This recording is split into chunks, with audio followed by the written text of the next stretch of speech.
भगवान श्री कृष्ण ने देवर्षि नारद को समझाया कि कौन से घर में देवी लक्ष्मी कभी प्रवेश नहीं करती। एक पौराणिक कथा जिसमें भगवान श्री कृष्ण देवर्षि नारद को समझाते हैं कि कौन से घर में मां लक्ष्मी कभी प्रवेश नहीं करती। एक दिन की बात है, देवलोक में देवर्षि नारद ब्रह्मा जी के दर्शन करके लौट रहे थे। रास्ते में उन्होंने देखा कि पृथ्वी पर अनेक प्रकार के मनुष्य धन संपत्ति की प्राप्ति के लिए प्रयासरत है। कोई व्रत कर रहा है, कोई दान दे रहा है, कोई तीर्थ यात्रा पर है, तो कोई तंत्र मंत्र में लिप्त है। देवर्षि को ये देखकर बड़ा आश्चर्य हुआ कि सभी मनुष्य लक्ष्मी की प्राप्ति के लिए लालायित है, परंतु बहुत से ऐसे भी हैं जिनके पास धन है फिर भी वे दुखी है। कहीं घर में क्लेश है तो कहीं व्यापार में हानि। नारद मुनि ने सोचा, मुझे स्वयं ये जानना चाहिए कि आखिर देवी लक्ष्मी किस घर में नहीं जाती। ये रहस्य कौन सुलझा सकता है? निश्चय ही भगवान श्री कृष्ण ही इसका उत्तर दे सकते हैं। देवर्षि नारद तुरंत अपनी वीणा सहित द्वारका पहुंचे। वहां भगवान श्री कृष्ण उस समय अपनी रानी रुक्मणी और सत्यभामा के साथ सभा में विराजमान थे। भगवान नारद जी को देखते ही खड़े हो गए, आइए देवर्षि, आपके दर्शन से यह सभा पावन हो गई। श्री कृष्ण ने मुस्कुराकर कहा और उन्हें आदर सहित आसन ग्रहण कराया। नारद जी ने हाथ जोड़कर प्रणाम किया और कहा, प्रभु, मैं तो आपके पास एक गुप्त प्रश्न लेकर आया हूँ, कृपा करके मेरी शंका का समाधान करें। भगवान श्री कृष्ण बोले, आपका प्रश्न ही हमारे लिए आशीर्वाद के समान है। बताए देवर्षि, क्या जिज्ञासा है? नारद जी ने कहा, प्रभु, पृथ्वी पर मैंने देखा कि मनुष्य देवी लक्ष्मी की प्राप्ति के लिए कितने ही प्रयास कर रहे हैं। कोई व्रत करता है, कोई दान देता है, कोई मंदिर बनवाता है, कोई साधना करता है, परंतु फिर भी बहुत से ऐसे हैं जिनके घर लक्ष्मी टिकती ही नहीं। कुछ के पास धन है पर शांति नहीं है, कुछ के पास वैभव है पर संतोष नहीं। मैं जानना चाहता हूँ कि देवी लक्ष्मी किस घर में नहीं जाती और क्यों नहीं जाती। कृपया इसे एक कथा के माध्यम से समझाए ताकि साधारण जन भी उसे समझ सके। भगवान श्री कृष्ण ने मंद मुस्कान के साथ देवर्षि नारद की ओर देखा और कहा, देवर्षि, तुमने अत्यंत सुंदर प्रश्न किया है। यह न केवल एक जिज्ञासा है अपितु संपूर्ण मानव समाज के कल्याण का विषय है। मैं तुम्हें एक ऐसी कथा सुनाता हूँ जो स्वयं मैंने द्वापर युग में एक ब्राह्मण को सुनाई थी। हे देवर्षि नारद, जो व्यक्ति किसी भी धार्मिक, पवित्र या शास्त्रीय कथा को अधूरा सुनता है या बीच में छोड़ देता है, उसे 100 वर्षों तक घोर नरकों में कष्ट भोगना पड़ता है, और जो व्यक्ति पूरी श्रद्धा से पूरी कथा सुनता है उसे अंत समय में विष्णु लोक जैसे उच्चतम दिव्य लोक की प्राप्ति होती है। इसलिए कथा को ध्यान लगाकर अंत तक सुनना।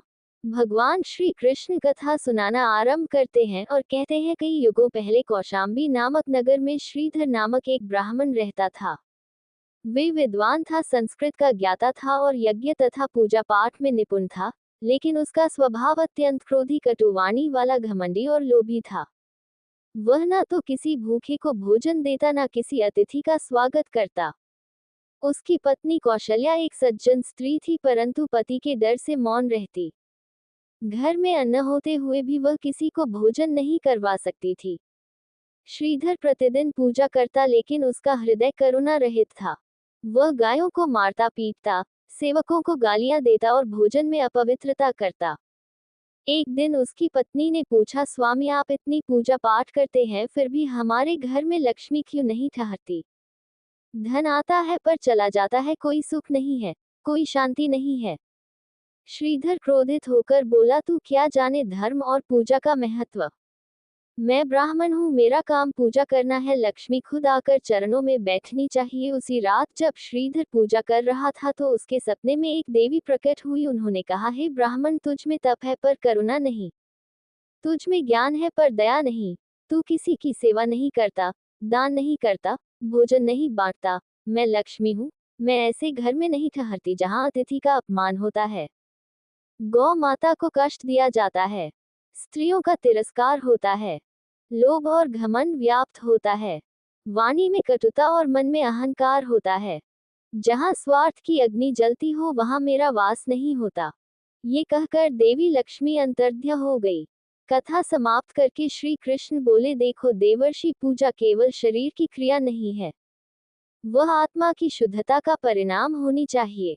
माँ लक्ष्मी केवल वही ठहरती है जहाँ सत्य और सेवा है, दान और धर्म है, संतोष और संयम है, स्त्रियों और गौ माता का सम्मान है, अन्न का अपमान नहीं होता, अतिथि देवो भाव को अपनाया जाता है। जहाँ इन गुणों का अभाव है वहाँ चाहे कोई सोने के महल में रहे, देवी लक्ष्मी कभी नहीं टिकती।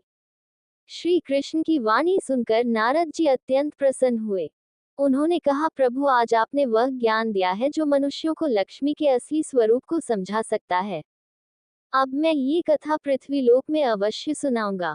श्री कृष्ण मुस्कुराए और बोले, देवर्षि, जब ये कथा जनमानस को समझ में आएगी तभी सच्ची लक्ष्मी घर में स्थायी रूप में वास करेगी। इसके बाद नारद जी पृथ्वी पर आए और उन्होंने ऋषि मुनियों, राजाओं और सामान्य जनों को ये कथा सुनाई। हर कोई आश्चर्यचकित रह गया कि केवल पूजा या धन से लक्ष्मी प्राप्त नहीं होती, बल्कि विनम्रता, दया, सेवा और धर्म से लक्ष्मी का आगमन होता है। जहाँ लोभ नहीं वहाँ लक्ष्मी स्थायी है, जहाँ सेवा है वहाँ समृद्धि स्वयं आती है, जहाँ अन्न का आदर है वहाँ माँ अन्नपूर्णा की कृपा है, और जहाँ अतिथि देव है वहाँ लक्ष्मी का वास है।